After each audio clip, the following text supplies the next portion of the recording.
Yeah, we are orgonite, right? Orgonite energy, it's both static electric but bioelectric energy. And something that Benjamin, I'm sure you're going to get right into, is the orgone energy through the chakra system, essentially, correct? Yes. Well, we're going to get through the way energy flows, a lot of it. So for me, hold on. Okay. This is the galvanic cell. And it's a very basic thing. Bernie works on this. He works more on the electrolysis side, which is just the opposite of the galvanic side. So when you're looking at it as a battery, you've got over here, you've got a anode. Over here, you've got a cathode. And so the particles break apart over here. You can see what we call an electron. For basic terminology, flows over here and basically impregnates the cathode, and then the ions flow over through the mercurial fluid. And because this has picked up now a negative charge from the electron that went directly over here, now the ion's going to get pulled over here, the positive side. They're going to come back together, and it's going to then produce usable electricity. And there's a little exchange over here. Instead of just your anion's going to then flow this way. But at the end of it, this anode ends up depleting, and this cathode ends up growing. Perfect examples live of what you're talking about, the anode degrading and the cathode gaining in my alchemy or electrolysis demonstration right in front of us right now. So was that like a lead acid type battery that you just showed, was it? So there needs to be a flow to get access to the electricity, the electrons. So with galvanic, it can be just about anything. But the anode has to be more degradatory than the cathode, because then where what Bernie's doing is pushing electricity so they can actually be the same thing. In order for it to work in the galvanic style, the one has to be able to degrade more than the other. So then the one comes apart and flows to the other.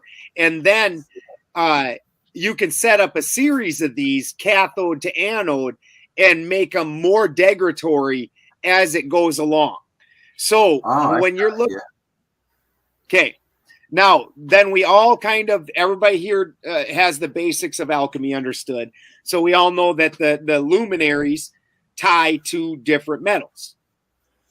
Yeah. And so what we have and what I've worked on for quite some time is, well, then the sun is gold and the moon is silver. And this is your cathode and your anode. And then it moves on in order of degradation all the way down to lead.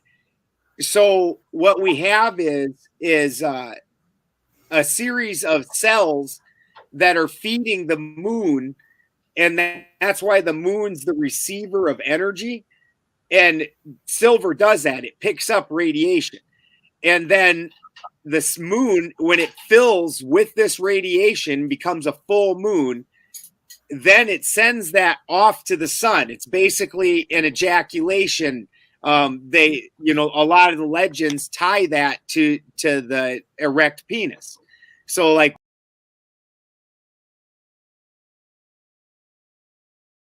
even with like Egyptian, Osiris, where there's been a lot of misinterpretations of the Egyptian, but Osiris breaks apart into 14 pieces, which is the waning moon.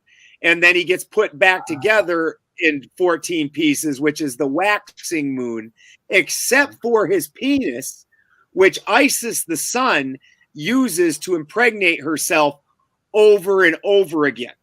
So you have the moon, which is the anode in the silver, filling up, and see, Now, the funny thing about silver is when it's in its particle state, when energy soaks into it, which again, you know, solar panels, which we're going to talk about later, and photo equipment, things like that, they already know that silver's soaks in radiation.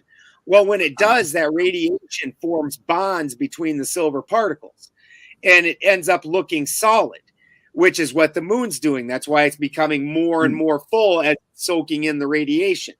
And that gives off cold heat, right? Because it's drawing heat in. Right. Yeah. Right. And it's throwing off, it's giving off a luminescence of its own as those energy bonds are breaking. And and now that it's got solidity, it's subject to degradation, and it degrades itself and then impregnates the sun, and then the sun releases that Ostara energy, that morning energy that the world can use, or the baby. You know, that's why that has that special, that spring sun, that morning sun that carries with it the gold and the dew, because that's that release of that impregnated energy. Yeah, wow.